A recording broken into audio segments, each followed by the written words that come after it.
Welcome to your online NFP course. My name is Tony Abity, and I'm going to be going through this process with you. The first couple videos we have revolve around Catholic teaching, and the next few revolve around learning how to chart and all that stuff.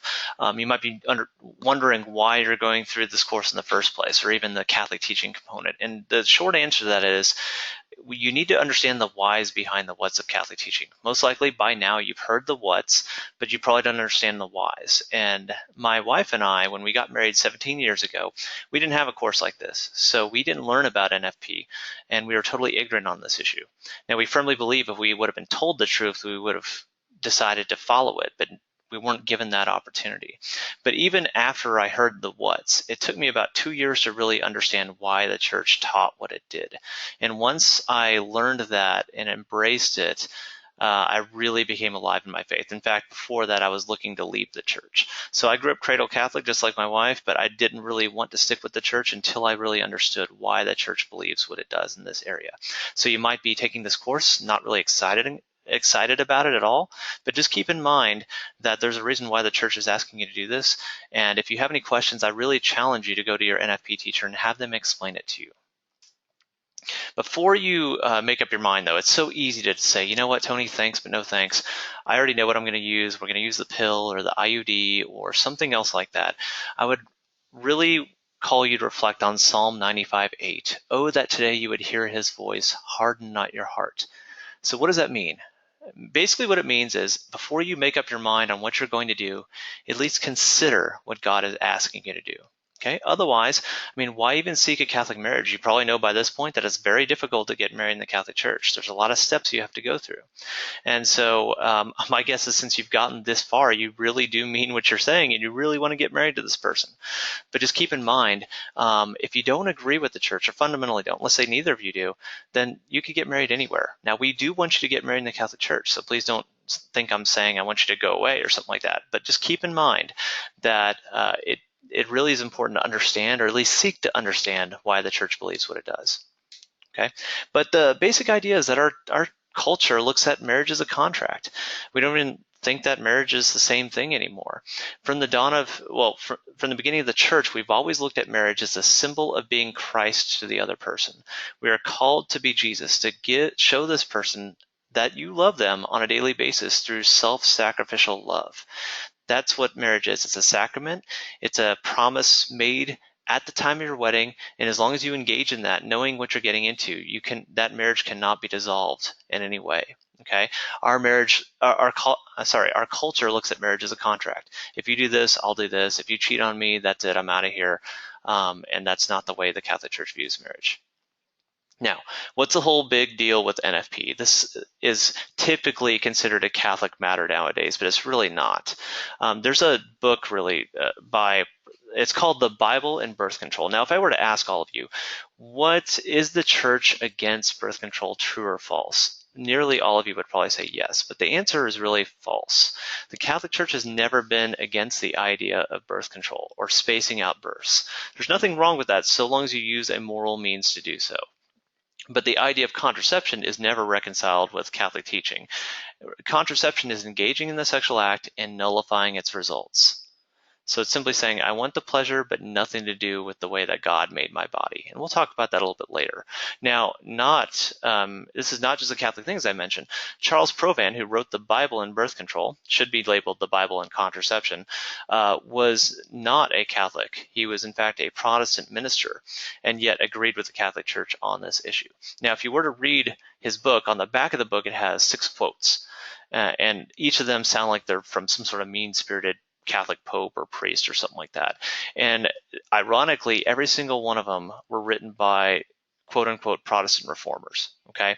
So, for instance, Martin Luther declared in the 1500s that birth control or contraception was sodomy. Okay. John Calvin, who started the Presbyterian faith, said that it's the murder of future persons. John Wesley said that preventative measures would destroy the souls of those who practice it. So you might be thinking, you know what, Tony, I'm not Catholic. This is not part of my church's teaching, so this doesn't apply to me. And that's not correct. The reason why the church believes that contraception is wrong is because it goes against the way our bodies are ordered. So we look at this as an issue of natural law. Your bodies were made a certain way. When we have sex, it means a certain thing. It's not just about pleasure, it's also about reproduction. So it doesn't matter whether you're Catholic or not. This message does apply to you just the same. Now, every single Protestant reformer was in line with Catholic teaching up until 1930. So research your denomination and you'll find a lot of interesting stuff, and that I'm sure that they taught against contraception. In 1930, the Anglican Church was the first church to defect from this long-standing tradition. And what they decided is that for married couples in extreme circumstances, they're allowed to use contraception. But you got to remember what was going on in 1930. The Great Depression had just hit. People were literally starving to death. And so they didn't say for anybody to use contraception. They said for married couples in extreme situations. So this has been, of course, watered down over the years. And now most churches don't even see a problem with fornication, which is clearly in the Bible. Okay, so this is not just a Catholic thing. Now, Theodore Roosevelt, not a Protestant reformer, he was a president of the United States, but he actually said this during a national address.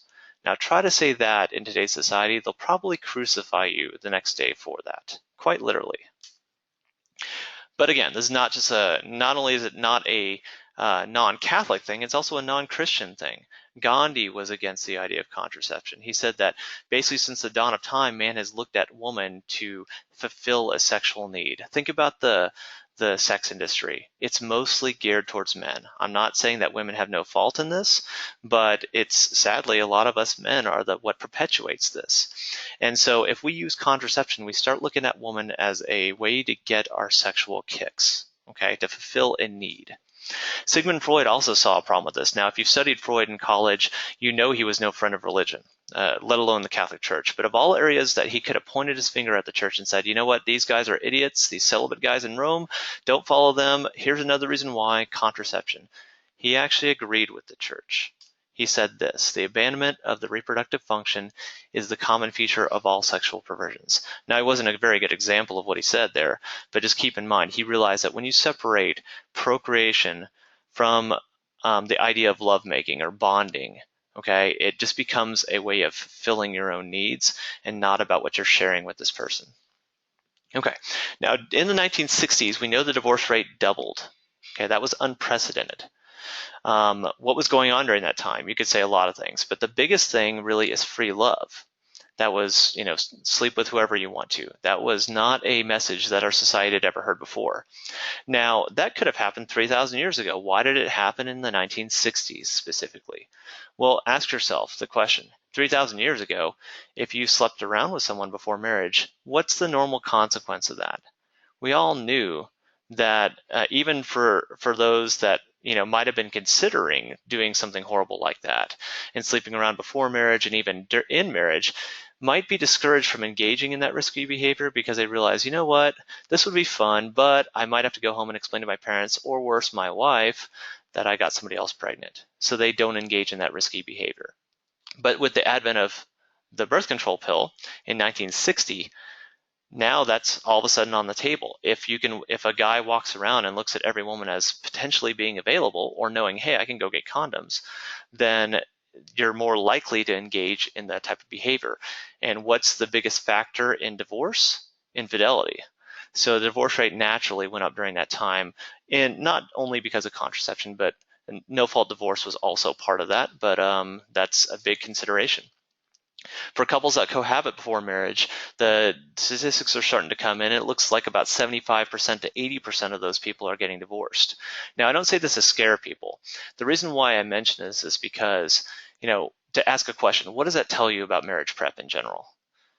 That it really doesn't do much good. Most people are just given a checklist, right? And the checklist says pay the church, show up for your wedding, that type of stuff. But most people go through marriage prep and don't get any real formation. So despite the fact that you might not have wanted to take this course, I guarantee you're going to learn a lot in this course, probably stuff you've never even thought about talking about. Now, I'm dating myself here. I know I'm a product of the 90s. I'm 38 years old, so it makes sense. But The Truman Show was a wonderful movie that I really enjoyed in the 90s. Most people have seen either The Truman Show or The Matrix. They have the same plot, different, but totally different genres of filmmaking. So in both movies, you've got a main character who lives in a make-believe world. Um, and with the case of the Truman Show, he's adopted by a corporation, and he thinks he lives in the real world, but is really living on a movie studio. Now, a lot of things in his life didn't add up, but he never really questioned his reality because every single time something like that would happen, the producer of the show, Christof, would just lie about why that happened. I'm not going to give away the movie here, but it's something that I do recommend watching. Now, in the middle of the show, Christof, played by Ed Harris again, was being interviewed by a reporter, and the reporter said, "Why do you think Truman hasn't figured out he lives in a fake reality?" And he says something very profound. We accept the reality we're presented with. It's as simple as that. In other words, we don't really go through our lives questioning whether or not our world is fake. When we hear advice from doctors and stuff, we just assume that it must be true. And today's average Catholic doesn't really question their reality. They don't question the fact that contraception is not good for you. We've all grown up in a contraceptive culture. Our culture 100% totally wholeheartedly embraces the idea of contraception, and that's been the case since the 60s. So when we're sick, we go to the doctor, they give us a pill. When we don't want to have a baby, we go to the doctor and we expect them to give us a pill or something like that. It just makes sense. So we believe all these lies from our culture that premarital sex is about love. Sorry guys, it's in the Bible. Fornication is forbidden, okay? But even if it wasn't in the Bible, does it really say that, am I really loving someone if I've slept with 20 women before I got married? When I had that active intercourse with that other woman, obviously I didn't really love her or I didn't really mean what I mean with my wife now because we didn't stay together. We believe cohabitation is just about being smarter financially. Might as well just save money on rent and save up for the wedding. But yet you're putting yourself in a position to be more open to having sex on a daily basis before marriage. It's not a good thing. And then we believe things like contraception is about being responsible. It's responsible sex. You wouldn't want to be irresponsible, would you? So it's even branded in a way that says that, responsible people use contraception.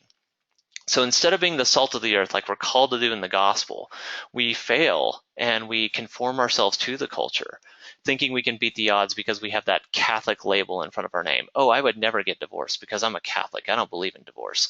Guess what? There are going to be days in your marriage where you are going to want to walk out. What determines whether you're not going to do it really comes down to not just what you believe, but what you're willing to endure and working through situations and compromising and loving the other person. St. Paul said, do not be conformed to this world, but be transformed by the renewal of your mind. Okay? So in other words, don't just accept what the culture tells you. Ask questions and find out, is this really ordered behavior? However, since we haven't done this, we've inherited that same divorce rate. Albert Einstein said, insanity is doing the same thing over and over and expecting different results. We think we're going to have better marriages just because we call ourselves Catholics. But if we do what the culture does, we're going to end up just the same as them. Now, why am I bringing up all this stuff? Well, because married couples that use NFP have much better marriages. The divorce rates are much lower. I'm not going to quote a specific statistic because most of the analysis is done by family organizations and they're already biased. So it's not really fair for me to say that. But the average Catholic, about 50% of Catholics get divorced. So only half of you guys are going to make it. But yet the divorce rate without Catholics, just people that use NFP, is well under 10%. Okay, why? It's because couples share in the responsibility of having babies. They share in the idea that, you know what, we're not trying to have a baby right now. You're fertile, I'm fertile. I want to have sex, but you know what? I'm going to sacrifice my desires because I love you and we have this mutual goal. That's different than back when Marianne and I were using contraception. It was all her deal. If she came home and said, guess what, we're pregnant, my first thought is, what did you do wrong? And that's literally how sadly and embarrassingly, that's how I felt when we conceived our first son initially. Now, my first son, all my kids have been a blessing, but when we weren't using NFP at that point in time.